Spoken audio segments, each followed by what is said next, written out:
Shalom blessed people, selamat berjumpa kembali di dalam kasih Tuhan kita Yesus Kristus. Firman Tuhan pada hari ini saya beri judul serupa tetapi tidak sama. Sekali lagi ya, serupa tapi tidak sama. Itulah judul firman Tuhan kita pada hari ini. Nah, saudara, di dalam menyampaikan kebenaran dan pengajaran-pengajarannya, Tuhan Yesus seringkali mengajar dengan menggunakan perumpamaan atau dengan kata lain ilustrasi atau parable dalam bahasa Inggris atau parabole dalam bahasa Yunaninya. Apa itu? Perumpamaan, ilustrasi atau parabole adalah cerita kehidupan sehari-hari yang sederhana tetapi memiliki makna rohani yang dalam.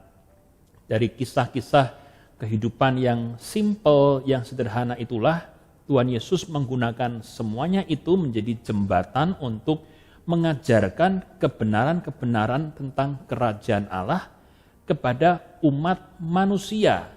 Supaya apa? Supaya klik, supaya nyambung, supaya mudah dimengerti. Konsep yang begitu abstrak bagi manusia ketika disambungkan dengan cerita sehari-hari, maka pendengar langsung, mengerti akan maksud dari Tuhan Yesus. Tuhan Yesus begitu cerdas, begitu luas, dan begitu luar biasa, menggunakan semua kisah dari keseharian manusia, sehingga banyak orang semakin cinta akan pengajaran Tuhan Yesus dan semakin banyak orang menerima Dia. Nah, hari ini saudara masih dalam The Parables of Growth ya, tentang pertumbuhan. Kita mau belajar tentang perumpamaan lalang di antara gandum sebagaimana tertulis di dalam Matius pasal yang ke-13 ayat yang ke-24 sampai ayat yang ke-30 dan 36 sampai 43. Namun kita akan membaca dulu di dalam ayat yang ke-24 sampai 30. Demikian firman Tuhan.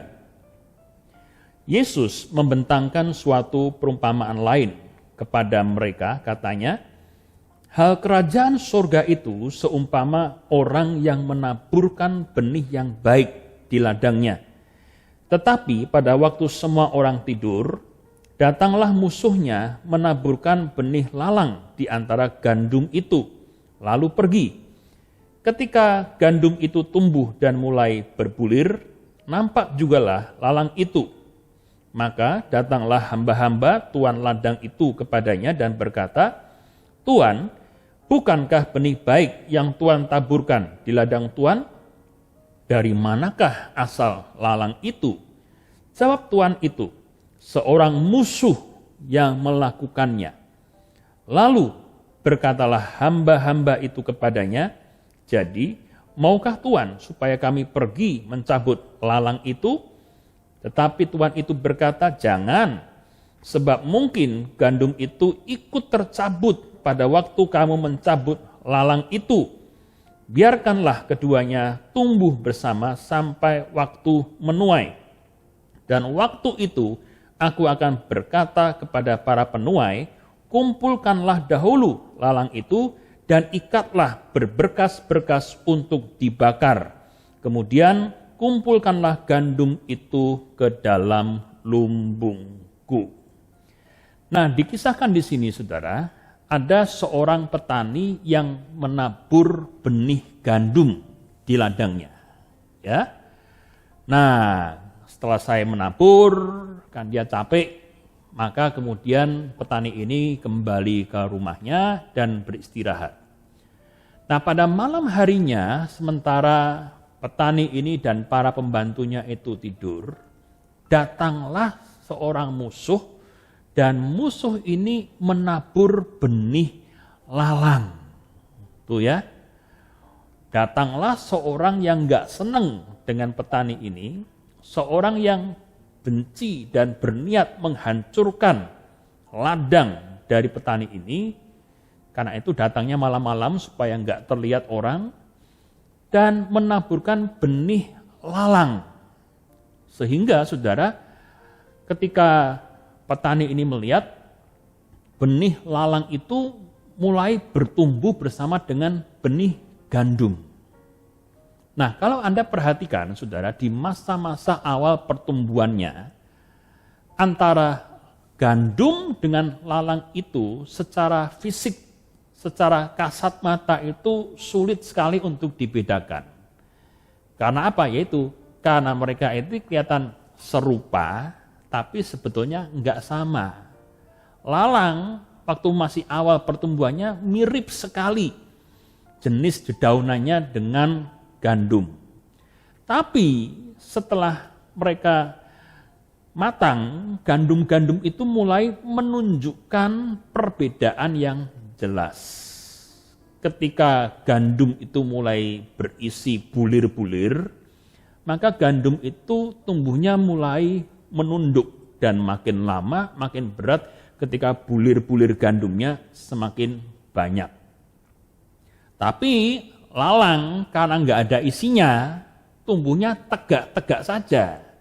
Dari situlah mulai bisa dilihat perbedaan yang mencolok antara gandum dan lalang. Kita lihat ya, makin berisi si gandum itu makin nunduk. Demikian juga kalau kita aplikasikan dalam kehidupan sehari-hari, orang yang makin berbobot biasanya makin rendah hati, makin humble. Tapi orang yang tidak berbobot, yaitu seperti lalang itu, makin sombong, jumawa, dan lain sebagainya. Nah, ini satu hikmat yang penting sekali untuk kita ingat kembali. Nah, kembali kepada gandum dan lalang itu. Ketika para pembantu, para pelayan dari petani itu melihat lalang-lalang itu mulai tumbuh di sela-sela gandum, mereka berkata, "Bos, boleh nggak kami mencabuti lalang-lalang itu?" Tapi bosnya mengatakan, jangan sekarang. Alasannya apa?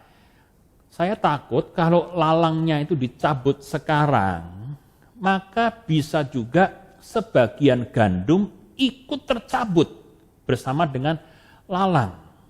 Nah, lalu gimana dong? Udahlah, biarkan saja lalang itu bertumbuh bersama dengan gandum sampai waktu panen tiba. Nah, ketika tiba masa penuaian, masa panen, lalang itu dengan gandum ditebas sama-sama. Dikumpulkan dan mulai dipilah-pilah. Lalang itu dikumpulkan bersama, diikat dan kemudian dibakar, sedangkan gandum dikumpulkan bersama-sama dan ditempatkan ke dalam lumbung. Nah, kita lihat ya, ada perbedaan nasib dari dua tanaman ini. Gandum dikumpulkan dan ditempatkan di dalam lumbung-lumbung untuk kemudian bisa dipakai dan dimakan oleh manusia. Tapi lalang, benih yang jahat itu yang ditabur oleh seorang musuh tadi, dikumpulkan lalu dibakar seperti sampah. Nah, ada dua perbedaan nasib yang jelas antara gandum dan lalang ini. Nah, mari kita akan lihat sekarang secara sederhana apa sih arti dari perumpamaan Tuhan Yesus gandum dan lalang sebagaimana tertulis dalam Matius 13 ini. Kita melihat, saudara, ladang itu menggambarkan tentang dunia ini. This world, itu ladang. Penabur benih yang baik adalah Tuhan Yesus sendiri. Penabur benih lalang adalah iblis. Ya, tuh. Penabur benih lalang adalah iblis yang datang malam-malam dan menaburkan benih yang jahat di tengah-tengah benih yang baik. Lalu, saudara, gandum itu adalah anak-anak Allah yang sejati. Orang-orang percaya yang komit kepada Tuhan, orang-orang percaya yang hidup di dalam firman dan mengasihi Tuhan sampai saat yang terakhir. Tapi lalang itu menggambarkan orang yang kelihatannya dari luar sama dengan anak Allah, sama-sama ke gereja, sama-sama bawa firman Tuhan, sama-sama ngomong shalom, tetapi sebenarnya mereka adalah anak-anak iblis yang menyamar seperti gandum. Dan masa panen itu bicara tentang akhir zaman, di mana judgment atau penentuan, ya, penghukuman dan pemberian reward itu diberikan. Dan penuai-penuai adalah para malaikat. Nah, dari kisah ini, saudara, kita tahu bahwa selama gereja Kristus itu hadir di muka bumi, akan selalu ada orang-orang Kristen yang sejati, seperti gandum tadi, tapi juga akan ada orang-orang Kristen yang palsu, seperti lalang. Dan ini satu hal yang memang harus kita terima di dalam kehidupan kekristenan kita sehari-hari, karena memang banyak orang-orang Kristen yang palsu. KTP-nya boleh Kristen, agamanya boleh Kristen, kalau minggu ke gereja, bahkan mungkin orang ini pelayanan, kalau pasang status firman Tuhan terus, tapi sesungguhnya hatinya itu jauh dari Tuhan. Sesungguhnya hatinya itu sangat bertolak belakang dengan firman Tuhan yang seringkali dia perkatakan. Hidupnya enggak jadi berkat, hidupnya enggak berpadanan firman Tuhan. Kenapa? Karena ia membuka hatinya kepada iblis, dan iblis itu, ingat saudara, senantiasa berkeliling seperti singa yang mengaum-ngaum mencari mangsa. Dan satu hal yang saya catat dari iblis itu adalah rajinnya luar biasa. Dia kerja 7 hari seminggu, 24 jam sehari, tanpa cuti untuk mencari kelengahan orang Kristen, supaya ketika orang Kristen itu buka celah, maka dia bisa masuk dan menghancurkan kehidupan mereka dari dalam. Demikian juga, saudara, kalau kita melihat di dalam Alkitab, lalang dan gandum itu ada di segala zaman. Dari zaman gereja mula-mula sampai sekarang ini, di akhir zaman, sudah ada percampuran antara Kristen lalang dengan Kristen gandum. Mari saya akan ajak kita semua untuk melihat lalang dan gandum pada zaman gereja mula-mula sampai pada akhir zaman. Ya, contoh, kita melihat Yudas Iskariot tahun 33. Siapakah Yudas? Kita tahu semua. Dia termasuk dalam ring satunya Tuhan Yesus. Dia salah satu dari 12 murid Tuhan Yesus yang sama-sama diajar langsung oleh Yesus, melihat mujizat Yesus, dan kelihatannya dia serupa dengan murid-murid lain yang mengasihi Yesus. Tapi kita lihat jelas, Yudas ini adalah lalang di antara gandum, ketika akhirnya dia mencium Tuhan Yesus dengan ciuman pengkhianatan yang sangat-sangat menjijikkan. Itulah yang terjadi. Ia mengubah bahasa kasih, yaitu ciuman, menjadi bahasa kebencian.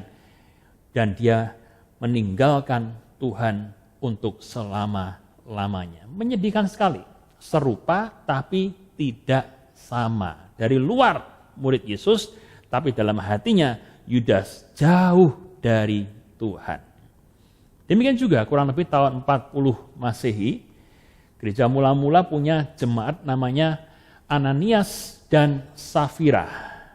Nah, kalau dilihat dari penampilan mereka ini serupa dengan jemaat yang lain. Minggu ya ibadah, kasih persembahan ya kasih persembahan, nyanyi ya nyanyi, dengar firman ya dengar firman.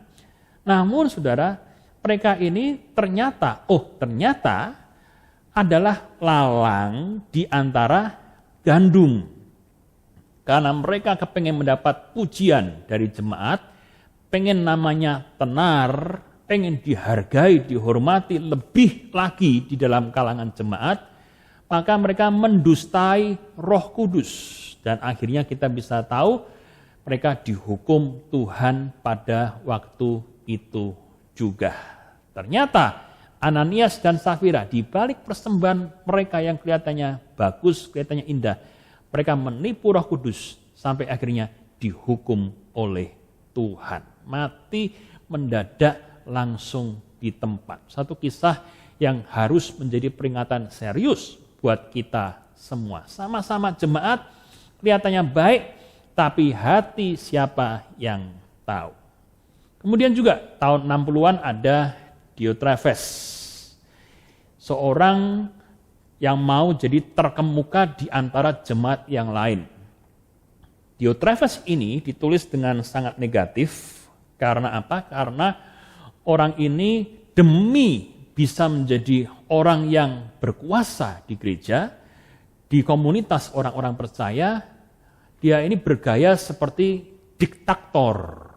Nggak mau diatur, tidak mau tunduk pada otoritas, tidak mau mengakui bahwa para rasul itu adalah rasul-rasul yang dipilih oleh Tuhan dan senantiasa melontarkan kata-kata fitnah dan kata-kata kasar untuk menyerang para rasul. Bahkan si Diotrephes ini menolak saudara-saudara seiman yang datang kepada mereka. Harusnya disambut dengan baik, malah dijulitin, disinisin dengan orang ini.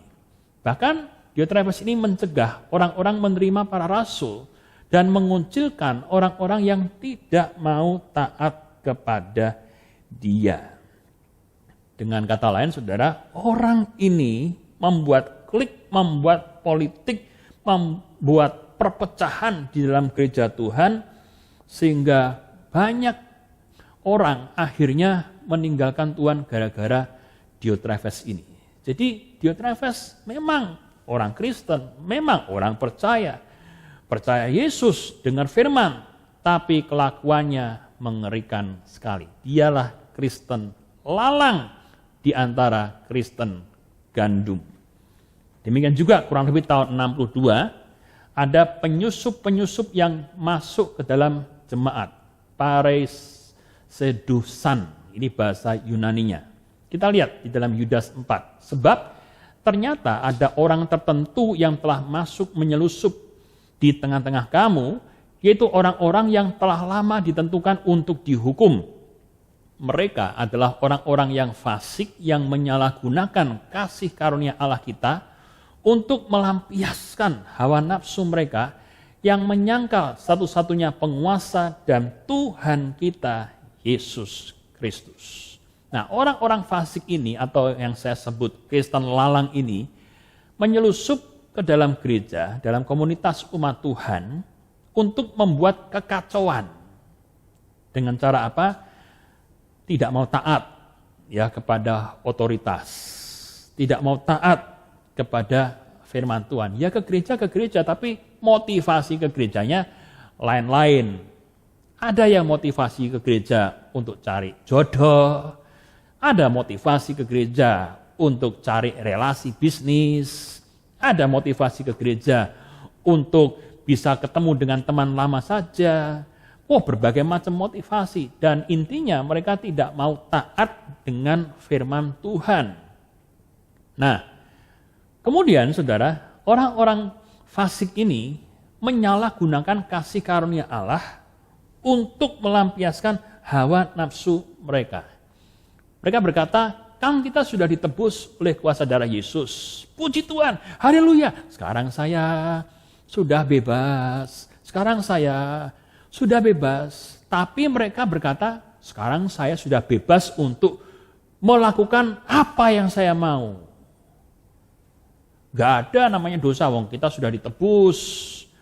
Ya, rohani kita sudah ditebus. Karena itu tubuh kita bisa kita pakai untuk melampiaskan apapun yang kita senang. Akhirnya saudara, mereka jatuh dalam berbagai-bagai hawa nafsu. Karena mereka berpikir, karena roh saya sudah diselamatkan, tubuh ini bebas dipakai untuk apa saja. Nah, ini ngawur. Dan mereka berkata kepada jemaat yang lain, tidak apa-apa, Tuhan sudah mengampuni kita. Mau free sex, mau nipu enggak apa-apa, mau narkoba enggak apa-apa, yang penting kan Tuhan sudah menebus dosa kita. Nah ini ngawur, dan banyak orang terpengaruh oleh pengajaran-pengajaran dan sikap hidup seperti ini. Dan pada endingnya, orang-orang ini menyangkal Yesus itu sebagai satu-satunya penguasa dan Tuhan kita.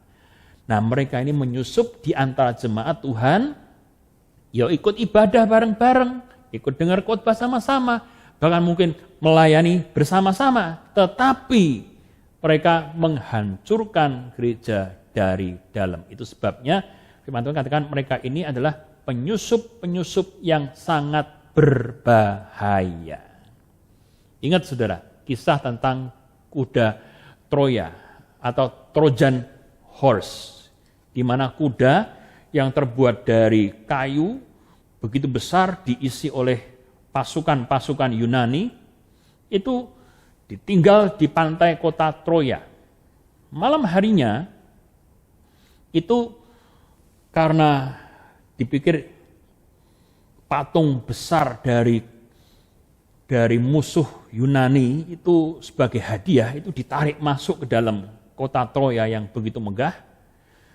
Ketika malam harinya ternyata tentara Yunani keluar dari kuda dan menghancurkan kota Troya itu dari dalam. Tanpa sadar kita lihat orang-orang Troya memasukkan penyusup-penyusup yang melewati garis pertahanan mereka, sehingga ketika mereka lengah, penyusup-penyusup itu menghancurkan seluruh kota. Ini satu kisah yang sangat terkenal sekali, yang mengingatkan kepada kita hati-hati terhadap penyusup. Demikian juga saudara, kita mengenal ada seorang yang namanya Nikolaus yang disebut rasul palsu tahun 90-an. Anda juga bisa membaca di dalam Wahyu pasal yang kedua, ayat 2 sampai ayat yang ke-6. Ajarannya apa? Kaum Nikolaus ini percaya bahwa Kristus sudah membebaskan kita dari melakukan hukum Allah. Nah, dia juga katakan begini, yang penting roh kita itu selamat dan tubuh ini bebas melakukan apa saja yang disukai. Ini kembali kita jumpai lalang di antara gandum, benih jahat yang tumbuh bersama-sama dengan benih baik, serupa tapi tidak sama. Demikian juga saudara, Isabel, nabi palsu, Wahyu 2:20. Dikatakan di sini ini kecaman Tuhan ya kepada jemaat di Tiatira, tetapi aku mencela engkau karena engkau membiarkan wanita Isabel yang menyebut dirinya nabiah mengajar dan menyesatkan hamba-hambaku supaya berbuat zina dan makan persembahan-persembahan berhala. Nah, roh Isabel ini juga yang menyelusup pada jemaat-jemaat Tuhan di akhir zaman, sehingga menimbulkan begitu banyak kekacauan dan perpecahan di dalam gereja Tuhan. Saudara, kalau kita melihat fenomena-fenomena yang ada, kita mungkin gregetan ya dalam hati ini dan kita bertanya, Tuhan, kenapa ya lalang benih-benih yang jahat ini kok enggak segera dicabut? Kenapa Tuhan menunggu sampai masa panen? Kan ini udah gregetan, daripada yang lain nanti tambah rusak. Kan kita maunya begitu saudara, cepet. Nah ini jawabannya. Jawabnya adalah Tuhan itu punya kesabaran yang luar biasa. Dan Tuhan mau menunggu dan memberi kesempatan kepada si lalang itu untuk bertobat menjadi gandum. 2 Petrus 3:9. Tuhan sabar terhadap kamu karena ia menghendaki supaya jangan ada yang binasa, melainkan supaya semua orang, garis bawah, berbalik dan bertobat. Tuhan sabar karena Tuhan pengen jangan ada yang binasa, melainkan semua orang kalau bisa ya bertobat, kalau bisa berbalik dari jalan yang jahat dan diselamatkan. Jadi saudara, terhadap pertanyaan, Pak, bisakah lalang berubah menjadi gandum? Secara rohani, Ya, garis bawah ya, secara rohani bisa. Bisa nggak orang Kristen yang tadinya asal-asalan, orang Kristen yang tadinya jahat, orang Kristen yang tadinya punya berbagai motivasi yang salah, bertobat dan menyenangkan Tuhan? Bisa. Memang saudara, secara genetis, lalang tidak bisa berubah menjadi gandum. Ya tumbuhan ya itu, ini ya ini. Gitu. Tapi pesan perumpamaan ini bukan tentang struktur genetika tanaman, melainkan kita diajari untuk melihat tentang kesabaran Tuhan untuk menunggu lalang itu bertobat dan berubah menjadi gandum. Tapi kalau pada endingnya lalang tetap jadi lalang, ketika dituai, binasa ya binasa. Itu message yang harus kita mengerti dari perumpamaan Tuhan Yesus tentang lalang di antara gandum ini. Nah, saudara, kalau kita sudah tahu ada lalang yang menyusup di antara gandum dalam kehidupan pribadi kita, ya ini aplikasi dalam kehidupan sehari-hari, lalu kita harus bagaimana? Ya, kalau kita merasa Tuhan saya ini sekarang ini masih merasa jadi Kristen lalang ini, saya ini belum sungguh-sungguh, saya belum betul-betul hidup dalam takut akan Tuhan, saya masih ngopaini dosa, saya masih hidup dalam dosa. Masih banyak pikiran-pikiran yang nggak benar dalam hidup ini. Masih banyak tindakan-tindakan yang menyakiti Tuhan, menyakiti sesama dalam hidup ini. Jawabnya, Anda harus mau di-pruning. Apa itu pruning? Dipotong dahan-dahan dosanya oleh Tuhan. Supaya kita ini bisa bertumbuh dengan sehat. Itu secara pribadi. Ya, pengertian secara pribadi, penerapan secara pribadi, kita harus mau dipotong dosanya oleh Tuhan. Dengan demikian, kita boleh menjadi Kristen gandum yang berkenan. Nah, kemudian, kalau kita melihat, jika lalang gandum tumbuh di antara jemaat, bagaimana sikap kita? 2 Yohanes 9:10, ya. Setiap orang yang tidak tinggal di dalam ajaran Kristus, tetapi yang melangkah keluar dari situ tidak memiliki Allah. Barang siapa tinggal di dalam ajaran itu, ia memiliki bapa maupun anak. Jikalau seorang datang kepadamu dan ia tidak membawa ajaran ini, dengar baik-baik, tegas. Janganlah kamu menerima dia dalam rumahmu dan janganlah memberi salam kepadanya. Iblis itu, saudara, menyamar seperti malaikat terang. Iblis itu bagaikan serigala berbulu domba. Ada kata-kata yang saya tulis di sini, saudara. Satan is not fighting churches. He is joining them. He does more harm by sowing tares than by pulling up wheat. He accomplishes more by imitation than by outright opposition. Setan tidak lagi memerangi gereja secara langsung, saudara. Tetapi setan justru masuk ke dalam gereja. Tapi dengan masuknya setan yang menyamar sebagai orang percaya, maka daya hancurnya itu lebih hebat lagi. Banyak penyusup-penyusup yang masuk di dalam kekristenan untuk menghancurkan dari dalam. Nah, terhadap orang-orang yang seperti ini, saudara, firman Tuhan jelas untuk ketika engkau mengenali orang-orang seperti ini, jangan terima dia masuk ke rumahmu. Tegas. Maaf, saya tidak mau berhubungan dengan Anda. Saya mau bertumbuh dalam firman Tuhan dalam gereja yang benar. Tolak langsung. Tuh ya, janganlah kamu menerima dia dalam rumahmu, bahkan kasih salam pun jangan. Tegas untuk membuat jarak dari mereka supaya iman kita tidak tercemar. Nah, hari ini saudara, setelah kita belajar tentang lalang dan gandum, saya ajak kita semua untuk melihat aplikasi lain dari pengajaran Yesus tentang lalang dan gandum ini. Yang pertama, kita melihat bahwa iblis itu selalu berusaha merusak benih yang baik. Ya, saya ulang ya. Iblis itu selalu berusaha untuk merusak benih yang baik.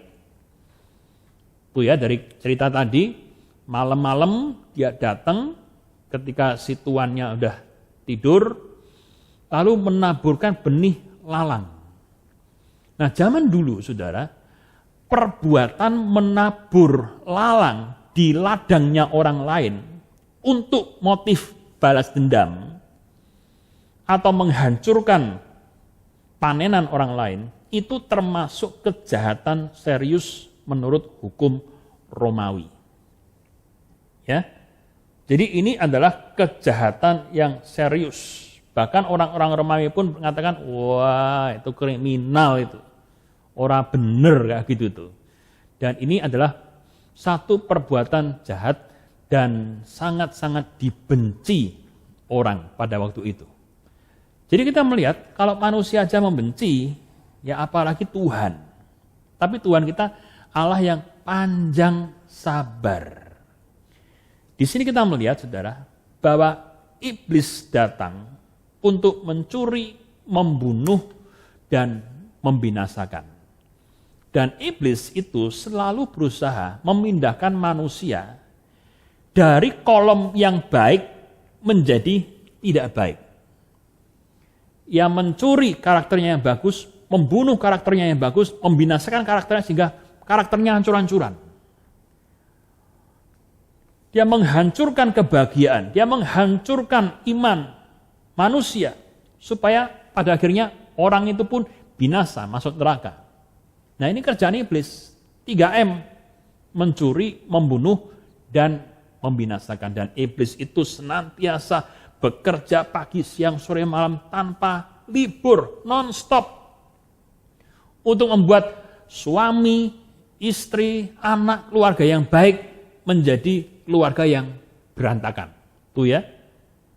Iblis selalu berusaha mengubah manusia yang baik dari kolom baik berubah menjadi tidak baik, menghancurkan dengan benih-benih yang jahat.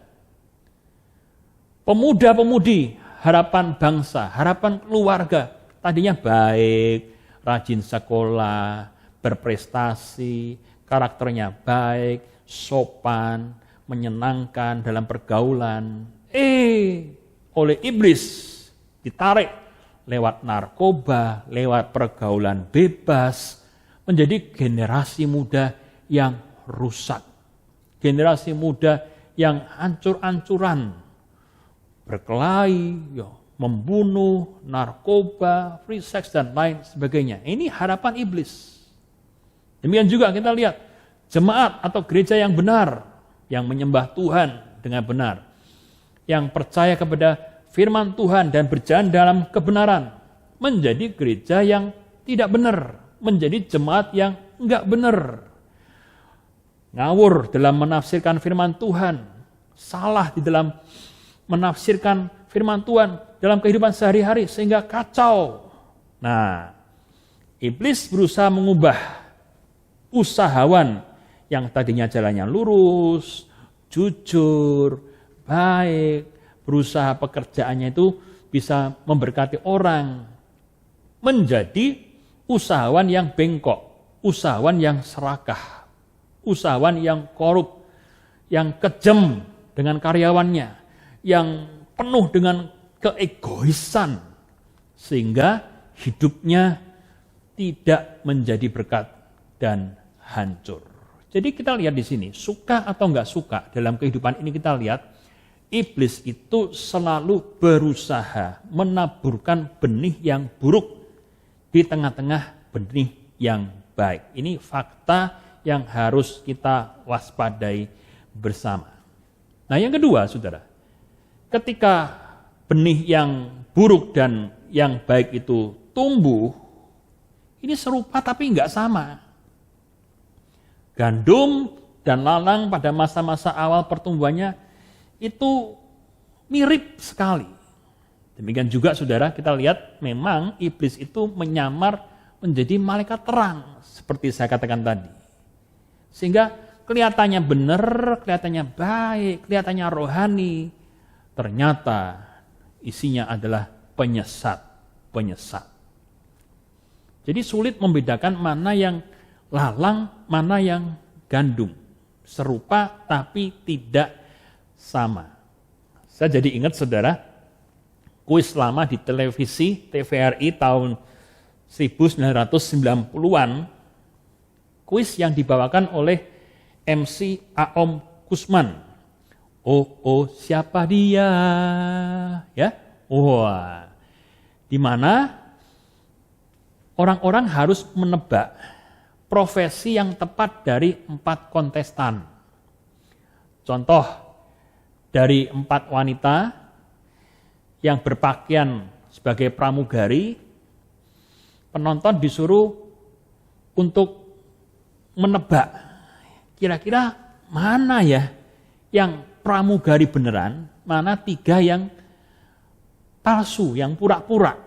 Nah, ditanya, kemudian dijawab, tanya jawab, kemudian disuruh melakukan berbagai tugas pramugari, luwes apa enggak. Nah, akhirnya di akhir acara baru ketahuan, oh ternyata ini toh yang asli, sedangkan yang lain palsu. Seragam sama, senyumnya sama, tindak tanduknya sama, tapi tetap ada hal-hal yang membedakan sehingga ketahuanlah mana palsu, mana benar. Nah, hari ini saya mengajak kita semua untuk melihat lebih dalam tentang ciri khas lalang dan gandum itu seperti apa. Ciri khas lalang kita lihat. Yang pertama, nama lalang itu bahasa Yunaninya zizanion. Bahasa Latinnya Lolium temulentum. Ini termasuk keluarga padi-padian juga sebetulnya. Awalnya daunnya mirip gandum, tapi jadi beda saat musim menuai, di mana gandum itu mulai berisi kemudian tunduk, tapi lalang ini tetap tumbuhnya tegak, karena memang kosong, gak ono isine lalang itu. Kemudian, lalang itu berpotensi merusak pertumbuhan gandum, karena lalang itu sifatnya seperti gulma, seperti tanaman yang merebut gizi atau zat hara tanah sehingga gandumnya itu jadi kurus-kurus atau bahkan mati. Itu sifat nature dasar daripada lalang merebut gizi atau zat hara tanah. Jadi ini disebut sebagai tanaman yang mengganggu pertumbuhan. Nah, dan saudara ketika tiba masa panen, lalang ini sangat merepotkan karena seharusnya gandum itu bisa langsung dikumpulkan, gara-gara ada lalangnya, maka para wanita dan anak-anak kecil itu diwajibkan untuk membantu memisahkan antara mana gandum dan lalang. Jadi ini merepotkan sekali lalang ini. Dan kalau Anda perhatikan, lalang seringkali dipergunakan untuk pakan ternak. Tapi saudara, kita harus mengerti lalang juga menjadi lambang kematian. Kenapa? Jika dimakan atau dikonsumsi oleh manusia, ini adalah tanaman beracun. Dan kalau dimakan cukup banyak bisa pusing, bahkan ada sedikit efek narkoba, ngefly begitu, dan bisa mati jika dikonsumsi terlalu banyak. Demikian juga kalau kita lihat dalam perumpamaan Tuhan Yesus tadi, lalang itu ujungnya apa? Perapian, dibakar karena tidak ada gunanya. Ini ciri khas lalang. Ya serupa, tapi tetap tidak sama dengan gandum. Nah, gandum, nama Yunaninya sitos, nama Latinnya Trisitum aestivum, adalah jenis rerumputan yang menghasilkan biji-bijian yang dikonsumsi manusia. Gandum akan berbuah lebat. Bulir-bulir gandum makin banyak isinya, makin menunduk dahan-dahannya. Dan Anda perhatikan gandum ini adalah lambang kehidupan dan kelimpahan. Kita lihat ya, gandum selesai dipanen, dimasukkan ke lumbung. Kemudian diolah, dimakan manusia. Dan akhirnya ada di lambung. Ya, masuk lumbung, akhirnya di lambung. Manusia jadi sehat dan bisa beraktivitas karena makan gandum. Demikian juga kita perhatikan, gandum itu memberikan nutrisi yang baik sekali bagi tubuh kita, sehingga tubuh kita bisa sehat dan kuat. Dan kalau kita perhatikan, dengan berbagai kreativitas, produk-produk turunan gandum yang beraneka ragam itu bisa dinikmati oleh kita semua. Jadi kita lihat, gandum itu sangat-sangat berguna buat manusia, dan gandum itu adalah lambang kehidupan serta kelimpahan. Saya jadi ingat saudara, apa kata firman Tuhan, ketika kita mulai merasa bingung, merasa ragu, melihat ini orang gandum atau lalang ya. Nah, firman Tuhan mengatakan begini, jadi dari buahnya lah kamu akan mengenal mereka. Matius 12:33. Baca yuk sama-sama. 1, 2, 3. Jadi dari buahnya lah kamu akan mengenal mereka. Jadi gimana Pak caranya ngecek? Ya untuk diri kita saja ya. Nih, cek buahnya. Meskipun orang itu ngomongnya manis, shalom, puji Tuhan, haleluya, cek buahnya. Ada enggak buah pertobatan di dalam hidupnya? Pertobatan itu harus nyata. Tadinya hobi dosa, sekarang udah enggak lagi. Ya itu jangan diawang-awang. Jadi cek buahnya. Sudah belum ada buah pertobatan? Cek lagi, karakternya ada perubahan apa enggak? Atau tadinya suka nipu, sekarang jadi orang Kristen yang suka nipu, ya, suka gosip, sekarang ya tetap suka gosip, ya sama aja saudara. Kesaksian hidupnya berubah apa enggak? Tanya keluarganya, ada perubahan enggak suamimu, istrimu, anakmu, orang tuamu, dan lain sebagainya. Itu harus bisa dirasakan dan dilihat dan dinikmati di dalam kehidupan sehari-hari. Cek juga apakah selama ini dia membawa banyak jiwa kepada Kristus atau justru bikin orang mutung. Dia memenangkan jiwa atau bikin kecewa jiwa-jiwa sehingga orang itu mundur dari Tuhan. Nah kembali Tuhan Yesus katakan, lihat dari buahnya saja. Hati-hati, sebab antara gandum dan lalang itu memang serupa, tapi tidak sama. Lalang nggak ada buahnya, tapi gandum buahnya lebat, dan gandum itu menyenangkan hati Tuhan.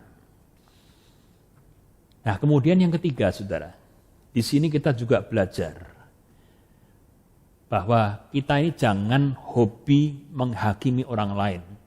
Kalau kita tidak mau dihakimi. Penting ya. Jangan sukanya kita ini menghakimi orang. Oh kamu nggak layak nih. Oh kamu nggak rohani nih. Kamu nggak benar nih. Kalau engkau tidak mau dihakimi. Firman Tuhan berkata di dalam Matius 7 ayat 1-2. Jangan kamu menghakimi, supaya kamu tidak dihakimi. Karena dengan penghakiman yang kamu pakai untuk menghakimi, kamu akan dihakimi. Dan ukuran yang kamu pakai untuk mengukur akan diukurkan kepadamu. Ini ya saudara, penting sekali. Banyak orang Kristen sekarang mudah sekali untuk menghakimi dan mencecar dengan berbagai ayat yang mereka ingat untuk menjatuhkan orang lain. Tuhan katakan, kalau engkau enggak mau disakiti ya jangan nyakitin. Engkau enggak mau dihakimi ya jangan menghakimi.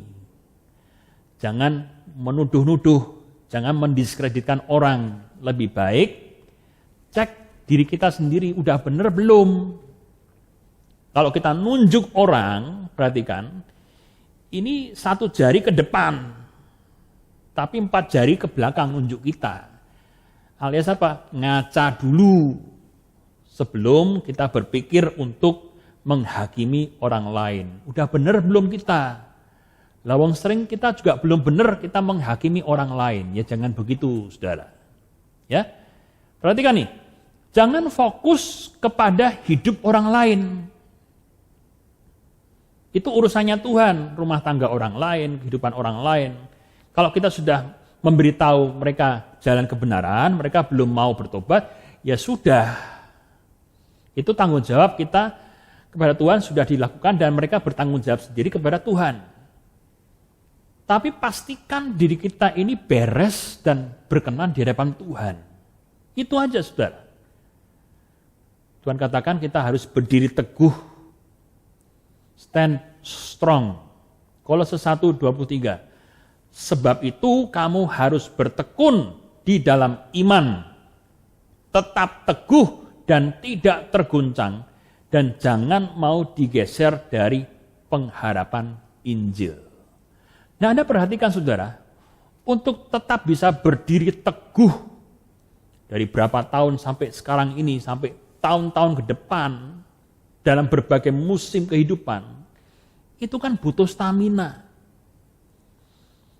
Butuh kekuatan dari Tuhan terus-menerus.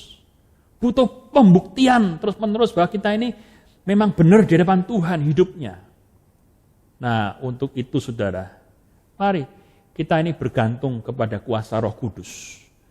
Roh Kudus, saya secara manusia capek menghadapi ini semua, tapi Engkaulah kekuatanku. Tuhan, Engkaulah penghiburanku yang memampukan aku untuk terus berjalan, maju di dalam kebenaran firman-Mu tiap hari sampai Tuhan memanggil kita. Nah ini, saudara, fokuslah kepada hidup kita sendiri, hidup keluarga kita.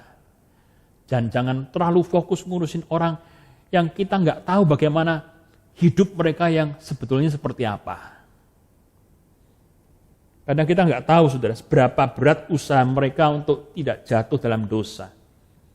Kita nggak tahu orang-orang lain bagaimana beratnya tantangan dan tekanan yang harus mereka hadapi. Kita nggak tahu apa yang terjadi dengan diri kita apabila kita berada dalam situasi yang sama dengan mereka. Jadi nggak usah menghakimi, urus diri kita sendiri supaya beres, berkenan di depan Tuhan, dan Tuhan mau kita stand strong, berdiri teguh dalam kebenaran sampai saat yang terakhir. Dengan demikian, kita menjadi Kristen gandum yang berkenan di hadapan Tuhan.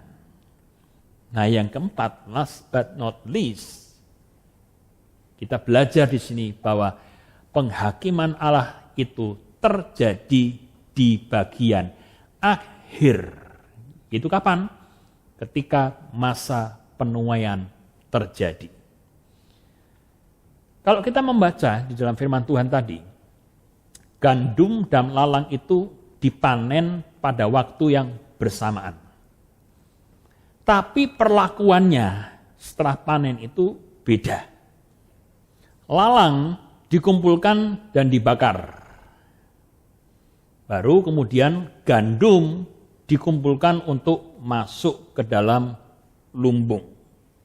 Nah, Anda perhatikan, saudara, orang bisa saja sama-sama Kristen, tapi penghakiman di akhir zaman akan menunjukkan orang ini termasuk lalang atau gandum.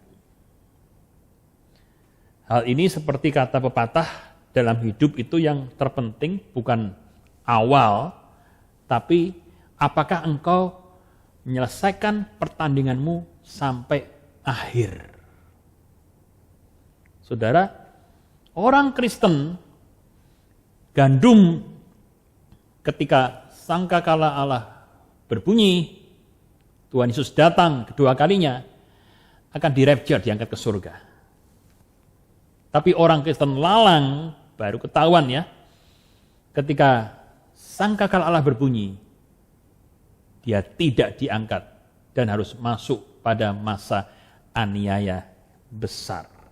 Sangat mengerikan ending dari Kristen lalang.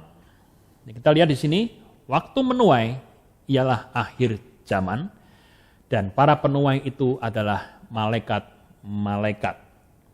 Anda perhatikan saudara, akan ada banyak sekali kejutan ketika gandum dan lalang itu dibuka identitasnya oleh Tuhan. Di akhir zaman kita akan melihat, wah memang ada orang yang cocok luar dalamnya. Memang orang ini luar dalam gandum. Karena kesaksian hidupnya, buahnya luar biasa dan sudah paten. Namun ada juga yang dari luar kelihatan seperti gandum, ternyata dalamnya lalang. Nah, ini serupa tapi nggak sama lagi. Ada juga orang yang dinilai negatif. Dari luar orang ini lalang lah, ternyata dalamnya gandum. Nah, ini banyak surprise, banyak kejutan di akhir zaman. Oh, ternyata dia gandum. Oh, ternyata dia lalang. Wah, baru ketahuan semua di akhir zaman. Nah, pertanyaannya, yang manakah Anda?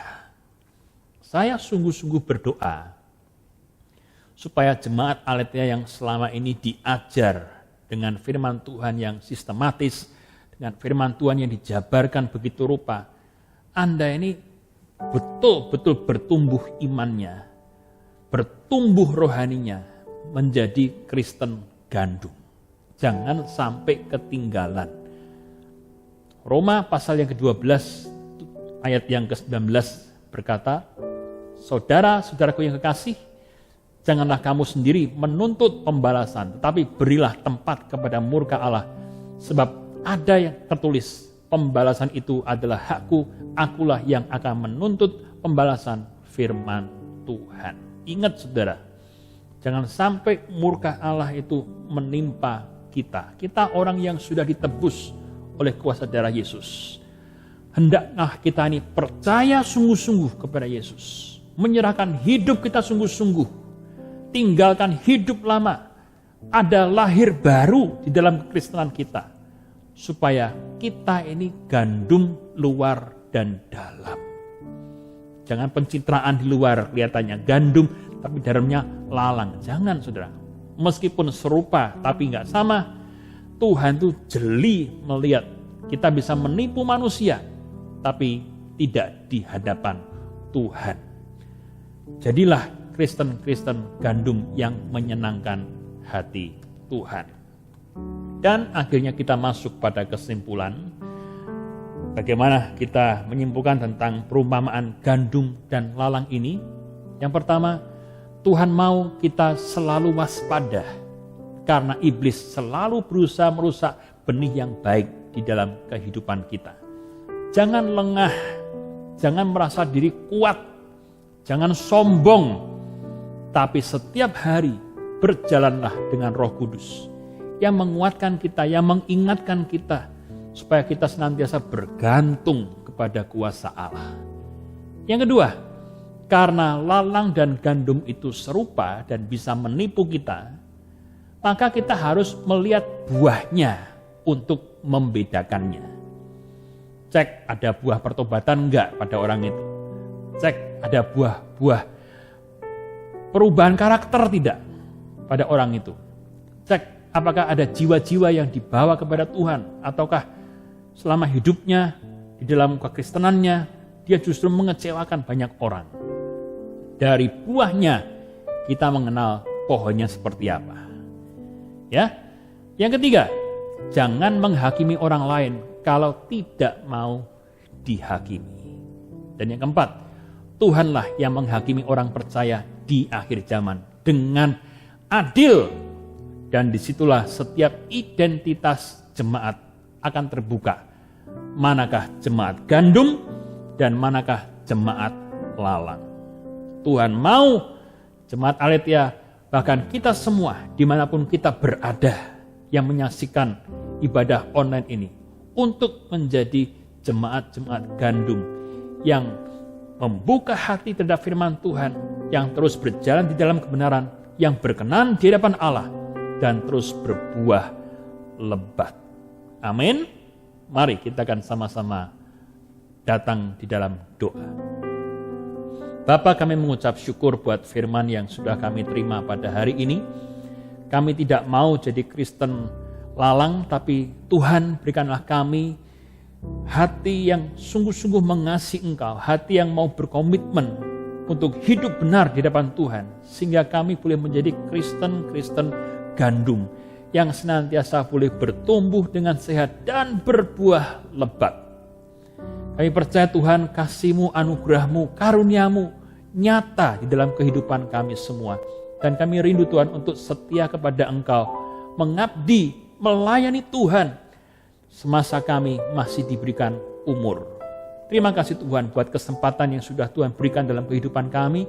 Kami mau pakai hidup kami ini Tuhan untuk melayani Engkau lebih lagi dalam kapasitas kami masing-masing.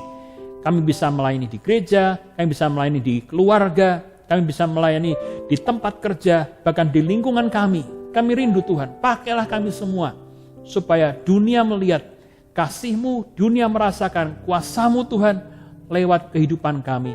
Karena kami ini adalah duta-duta kerajaan Allah di tempat kami masing-masing. Pakai kami semua Tuhan untuk menjadi berkat bagi bangsa dan negara kami tercinta Indonesia ini. Dan kami percaya bangsa ini akan dipulihkan Tuhan. Bangsa ini akan menerima segala kemuliaan Tuhan yang indah. Terima kasih Tuhan Yesus. Meteraikan firman ini dalam hati kami, dan kami rindu untuk menjadi pelaku-pelaku firman-Mu yang setia. Demikian juga Tuhan, hamba-Mu berdoa buat jemaat-jemaat yang sedang sakit, kiranya Tuhan yang memulihkan, Tuhan yang menyembuhkan di dalam nama Yesus Kristus. Yang percaya Engkau-lah Jehovah Rafa, Engkau yang menyembuhkan segala sakit penyakit kami, dan kami percaya tiada yang mustahil buat kami semua yang percaya dan berharap kepada Engkau. Demikian juga Tuhan, kami minta kuasa Roh Kudus-Mu yang memberikan penghiburan, kekuatan yang baru kepada orang-orang yang sedang berduka cita. Kami percaya Tuhan, hidup ini hanya sementara saja. Itu sebabnya kami harus mempersiapkan diri kami sebaik-baiknya untuk masuk ke dalam kekekalan, yaitu surga yang mulia. Kami mau jadi Kristen gandum, Kristen yang berbobot, Kristen yang berbuah lebat, sehingga kami Tuhan mendapat tempat yang indah di Yerusalem yang baru. Demikian juga Tuhan, kami berdoa buat setiap yang bekerja, yang berusaha. Tuhan, kami minta tangan-Mu yang penuh dengan berkat Kau tumpangkan di dalam kehidupan kami pribadi lepas pribadi, supaya apa saja yang kami kerjakan, Tuhan yang membuatnya berbuah lebat, berhasil, supaya ketika kami diberkati, kami pun boleh menjadi berkat yang indah. Kami serahkan setiap keluarga, supaya Tuhan tetap memberikan kerukunan, damai sejahtera, pertolongan. Dan kami percaya penyertaan Tuhan yang sempurna boleh menyertai kami sekarang ini sampai selama-lamanya. Akhirnya, saudaraku yang dikasihi Tuhan, terimalah segala berkat kasih anugerah dan penyertaan yang sempurna dari Allah Bapa, Putra, dan Roh Kudus menyertai kita hari ini, sekarang, sampai selama-lamanya. Haleluya, haleluya. Amin. God bless you all.